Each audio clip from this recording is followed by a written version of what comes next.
चुनावी तालमेल गरेर अगाडि बढ्ने सत्तारूढ गठबन्धनको निर्णय। गठबन्धनले सिट बाँडफाँडको लागि बनाएको कार्यदलमा को को छन् यसबारे जानकारी। केपी ओली विरुद्ध चुनाव लड्ने माओवादी युवा नेता रन्जिङ तामाङको घोषणा। नेकपा माओवादी केन्द्रका अध्यक्ष पुष्पकमल दाहाल प्रचण्ड आज राति जापान प्रस्थान गर्दै गठबन्धनले दियो शोभायात्रा। सिट बाँडफाँडको लागि गठबन्धनको कार्यदल को कुन कसले कति मागे यसबारे जानकारी। ओलीको टिप्पणी। देउबाको गन्तव्य साहिबा प्रचण्डको सुपुत्री। गठबन्धन ठ्याक्कै मलाई हुडार जस्तो लाग्छ। एमाले अध्यक्ष केपी शर्मा ओलीको व्यङ्ग्य। ओलीले भने एउटा स्वतन्त्रले एकछिन मनोरञ्जन गर्दैमा देशको उन्नति हुँदैन। स्वतन्त्र अभियानप्रति ओलीको कटाक्ष एकछिनको मनोरञ्जनको कुरा मात्रै हो। 5 दलीय गठबन्धनको चुनावी तालमेल निर्णय संविधान विपरीत भएको नेकपा एमालेका नेता भीम रावलको भनाई। चोलेन शमशेर विरुद्धको महाअभियोग नबढाइएकोमा ओलीको आक्रोश। भन्छन् प्रधान न्यायाधीशलाई खेनौलास बनाइयो। माधव कुमार नेपाल प्रति ओलीको व्यङ्ग्य। माधव नेपालको जिन्दगी बिचरा छटपटीमै बित्ने भयो। माधव नेपालले ओलीको कटाक्ष। कर भटे बदलते रहे सारी रात भर हम तुम्हारी कसम। हात्तीको आक्रमणमा चितवनमा एक महिलाको ज्यान गयो। विराटनगरमा साइकलको ठक्करबाट एक वृद्धाको मृत्यु।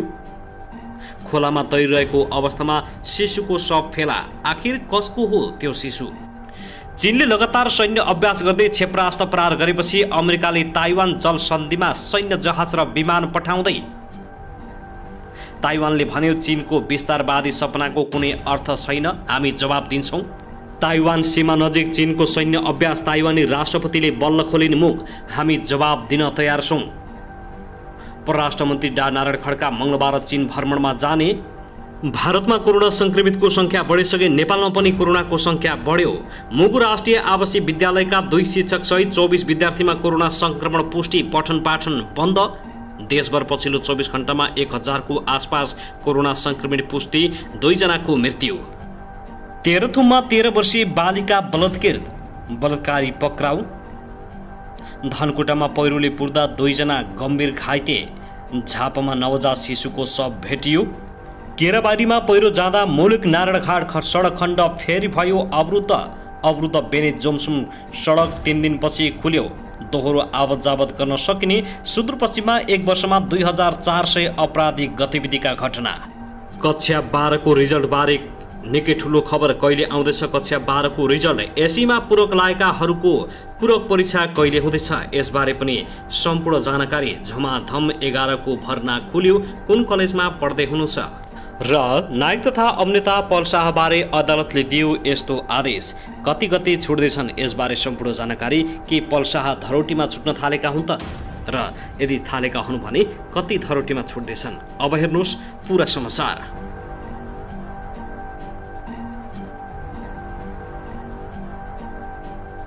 दर्शकबिन नमस्कार। युट्युब च्यानल नेपाली खबर मिडियामा तपाईहरूलाई हार्दिक स्वागत छ। यदि हाम्रो च्यानललाई अहिलेसम्म सब्स्क्राइब गर्नुभएको छैन भने सब्स्क्राइब गरी नजिक रहेको बेल आइकन दबाई हामीसँग जोडिनुहोला। दर्शकबिन सदा झैं आज पनि हामी तपाईहरुमाझ देशभरका विभिन्न खबरका साथ उपस्थित भइसकेका छौं। यो भिडियोलाई अन्तिमसम्म हेरी हामी साथ दिनुहोला। दर्शकबिन हाम्रो मेहनतको लागि एउटा सानो लाइक गर्न भने नभुल्नुहोला। कहाँदेखि हेर्दै हुनुहुन्छ, के भन्न चाहनुहुन्छ, तपाईको मनमा लागेको प्रतिक्रिया अवश्य पनि कमेन्ट गर्न नभुल्नुहोला। दर्शकबिन के तपाईँ हाम्रो च्यानलमा नियमित श्रोता हुनुहुन्छ? यदि नियमित हुनुहुन्छ भने तल कमेन्ट बक्समा नियमित अथवा रेगुलर लेख्नुहोस्। यदि तपाईँ नयाँ हुनुहुन्छ भने सब्स्क्राइब गरी जोडिनुहोस् ताकि नयाँ अपडेटका साथ हामी तपाईहरुमाझ हरपल अथवा दैनिक उपस्थित हुने गर्दछौँ। हाम्रा अपडेटहरू तपाईहरूलाई के कस्तो लागिरहेका छन्, सल्लाह सुझाव प्रतिक्रिया कमेन्ट बक्समा छोड्न नभुल्नुहोला। दर्शकबिन आउनुहोस् आजको पहिलो खबरतर्फ लागौं। नेकपा एमालेका अध्यक्ष केपी शर्मा ओलीले सत्तारूढ गठबन्धन हुडार जस्तो भएको टिप्पणी गरेका छन्। पार्टीको उपत्यका विशेष प्रदेश कमिटीले आयोजना गरेको कार्यसभालाई आज शुक्रबार सम्बोधन गर्दै एमाले अध्यक्ष ओलीले गठबन्धनमाथि निगरानी गर्नुपर्ने बताएका हुन्। गठबन्धन मलाई ठ्याक्कै लाज शरम पचेको हुडार जस्तो लाग्छ। ओलीले भने यिनीहरू खतरनाक तत्त्व हुन्, जे पनि गर्न सक्छन्, निगरानी गर्नुपर्छ। उनले अहिले कार्यकर्तालाई कार्ल मार्क्स नपढ्न भन्दै कांग्रेस र माओवादी पढ्न सुझाव दिएका छन्। अहिले दास क्यापिटल नपढ्नुहोस्, माओको भेलुमा पनि पढ्नु पर्दैन, चुनावपछि पढे पनि हुन्छ। ओलीले भने अहिले माओवादी पढ्नुहोस्, कांग्रेस पढ्नुहोस्, यिनीहरूले जे पनि गर्न सक्छन्, चनाखो हुनुहोस्। साथै अध्यक्ष ओलीले माधव कुमार नेपालको जिन्दगी छटपटीमै बित्ने भएको टिप्पणी गरेका छन्।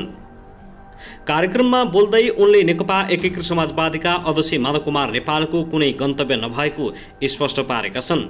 बिचरा माधव नेपालको त नाउँ नलिउँ होला, तिनको जिन्दगी त छटपटीमै बित्छ।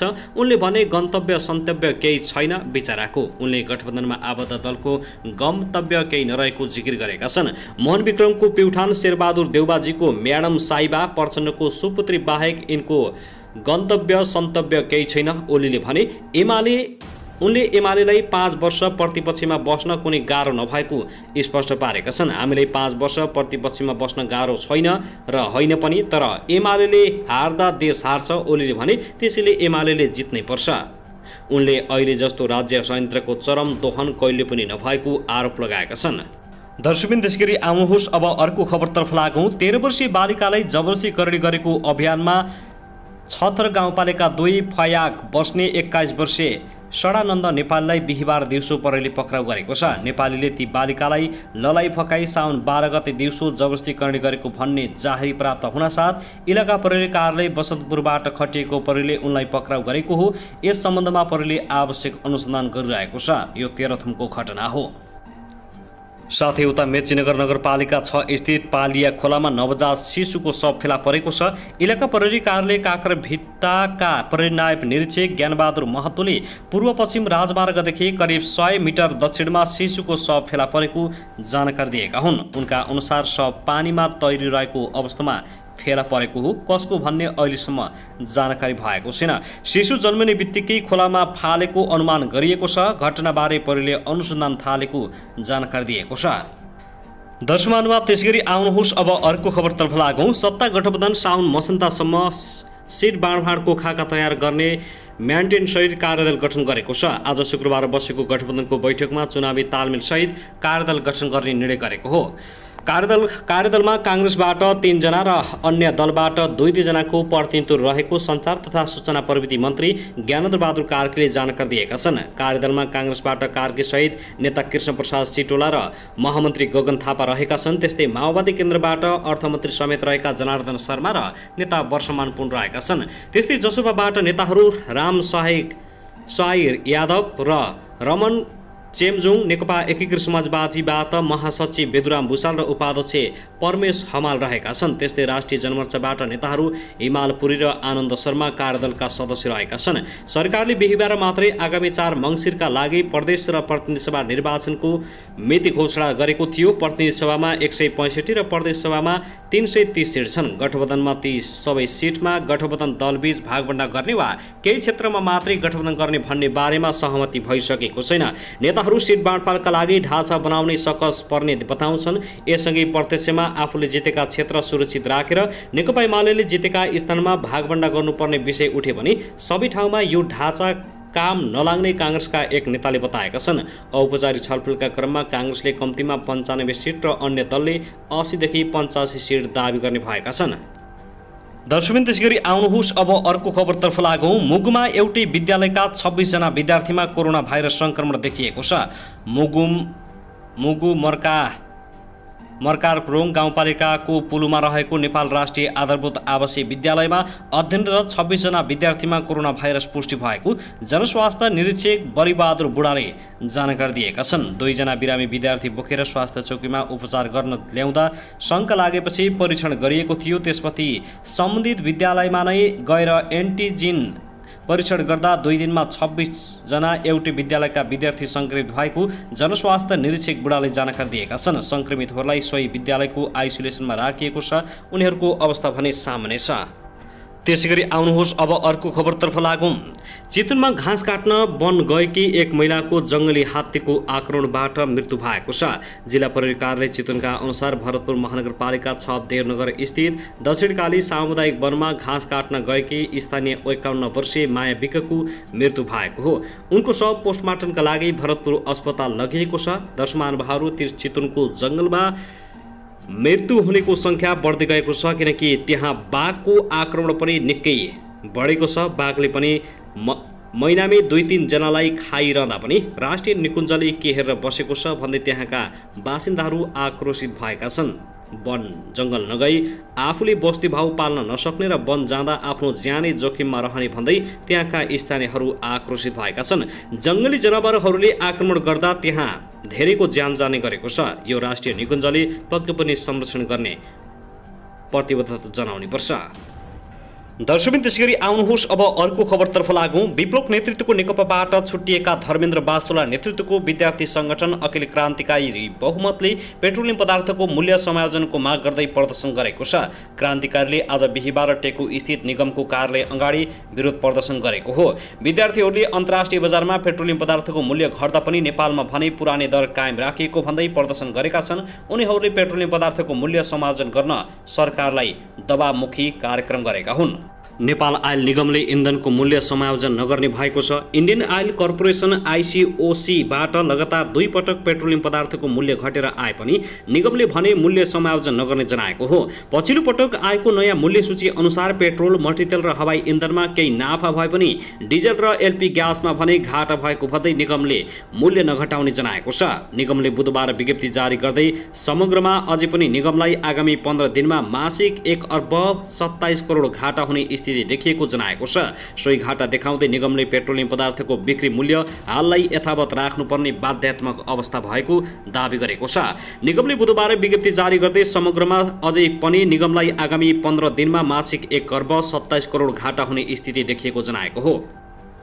दर्शकबिन त्यसैगरी आउनुहोस् अब अर्को खबरतर्फ लागौँ। शौचालयबाट धुवाँ निस्किएपछि 79 यात्रु बोकेर काठमाडौँका लागि उडेको सिरी एयरलाइन्सको जहाज पुनः नेपालगञ्ज आकस्मिक अवतरण गरेको छ। नेपालगञ्ज विमानस्थल प्रमुख सुरेश खनालका अनुसार बिहान 9:49 काठमाडौँका लागि उडेको श्री बम्बाइडर -Q400 विमानको शौचालयभित्र धुवाँ निस्किएको सङ्केत ककपिटमा रहेको उपकरणमा देखिएपछि चालक दलले उक्त विमानलाई 6 मिनेटमै नेपालगञ्ज विमानस्थलमा फर्काएका थिए। पाइलटले ल्याबोरेटरीमा धुवाँ निस्किएको समेत सङ्केत देखिएपछि 5 माइल करिब 9 किलोमिटर बाटै जहाज फर्काए। विमानस्थल प्रमुख खनालले भने जहाज अवतरण भइसकेपछि हामीले पनि धुवाँ निस्किएको देख्यौँ। इन्जिन बन्द गरेपछि धुवाँ पनि रोकियो। उनका अनुसार उक्त विमानका सबै यात्रुलाई विमानस्थलमा राखिएको छ। सिरीको अर्को विमान पठाउने वा नपठाउने बारे नेपालगञ्ज विमानस्थललाई कुनै जानकारी गराइ नसकेको खनालले बताएका छन्। सिरीसँग बम्बार्डियर 4 र CRJ-4 गरी 8 वटा जहाज रहेका छन्। दर्शकबिन त्यसैगरी आउनुहोस् अब अर्को खबरतर्फ लागौँ। बाढी पूर्वानुमान महाशाखाले बिहीबार र शुक्रबार कोशी र नारायणी आसपासको तटीय क्षेत्रमा सतर्कता अपनाउन आग्रह गरेको छ। बिहीबार र शुक्रबार कोशी र नारायणी नदीको जलसतह केही घट्ने रहे तापनि सतर्कता रहन आसपास नै रहने पूर्वानुमान रहेकाले तटीय क्षेत्रमा उच्च सतर्कता अपनाउन आग्रह गरिएको महाशाखाले जनाएको छ। महाशाखाका अनुसार केही ससाना नदीहरूमा बहाव बढ्ने र केहीमा आकस्मिक बहाव समेत हुने सक्ने अनुमान गरेको छ। 2 महिना यता पश्चिम धार कटान गर्दै आएको सप्तकोशीको बाढी बुधबार उदयपुरको बेलका नगरपालिका 8 डुम्रे बोटेबाट तल्लो तटीय क्षेत्र पसेको छ। पहाडी क्षेत्रमा लगातारको भारी वर्षासँगै कोशीमा आएको बाढीले कटान तीव्र भइरहेको हो। डुम्रे कोटेमा झन्डै 300 मिटर जमिन कटान गरी कोशी बस्ती पसेको छ भने नगरपालिकाको 1, 2, 3, 8 र 9 तथा सुनसरी बराह क्षेत्रमा 6 र 9 वडाका धरौ टापु, श्रीलङ्का टापु, भागलपुर, करैया, तपेश्वरी लगायत बस्ती पुरै जोखिममा रहेका छन्। त्यस्तै सप्तकोशीको बाढीले बुधबार हनुमाननगर कङ्कालिनी नगरपालिका 13 स्थित गोबरगाडा बस्ती कटान गरेको छ। बाढीले कोशीको मध्य भागमा रहेको यो बस्ती वर्षिनी डुबान पार्दै आइरहेको छ भने बाढी पीडितमा परेर 20,000 मानिसहरू विस्थापित भएका छन्। 2400 जनाको उद्धार गरिएको छ भने बाँकीको उद्धार गर्ने काम जारी रहेको छ। दर्शक महानुभाव त्यसैगरी आउनुहोस् अब अर्को खबरतर्फ लागौँ। चीनले बिहीबार करिब मध्याह 12 बजेदेखि प्रत्यक्ष फायर सैन्य अभ्यास सुरु गरेको छ। आइतबारसम्म चल्ने यो अभ्यास ताइवानको वरिपरि 6 वटा स्थानमा जलसेना र वायुसेनाले गर्दैछ। चीना विरोध बीच ताइवान भ्रमणमा आएकी अमेरिकी सभामुख न्यान्सी पेलोसीको भ्रमणको विरोधमा चीनले सैन्य अभ्यास थालेको हो। चीनले सैन्य अभ्यास सुरु गरेसँगै ताइवानमा दर्जनौं अन्तर्राष्ट्रिय उडान रद्द भएका छन्। अहिलेसम्म 26 वटा ताइवान आउने र 25 वटा ताइवानबाट जाने उडान रद्द भएका छन् भने यस्तै चीनले ताइवानको उत्तर पूर्वी र दक्षिण पश्चिमी तटहरू वरपरको पानीमा कैयौं डोङफेङ ब्लास्टिक मिसाइलहरू सम्प्रेषण गरिरहेको छ। ताइवानको रक्षा मन्त्रालयले प्रक्षेपणको प्रतिक्रियामा सम्बन्धित रक्षा प्रणाली सक्रिय रहेको रोइटर्सको रिपोर्टमा उल्लेख गरेको छ। ताइपेईमा मानिसको जीवन सामान्य रूपमा चलिरहेको भए पनि मानिसहरू चिन्तित भने रहेको बताइएको छ। उता अमेरिकी नौसेनाले फिलिपिन सागरमा सामान्य निर्धारित अपरेसन भन्दै ताइवानतर्फ विमान वाहक पानी जहाज पठाएको छ। निकै शक्तिशाली बन्दै गएको चिनिया सेनालाई राष्ट्रपति सी जिनपिङले सशस्त्र सेनालाई सन् 2035 सम्ममा आधुनिकीकरण गर्न सक्ने र सन् 2049 सम्म युद्ध लड्न र जित्न सक्षम विश्व स्तरीय सैन्य शक्ति बन्न सक्ने आग्रह गरेका छन्।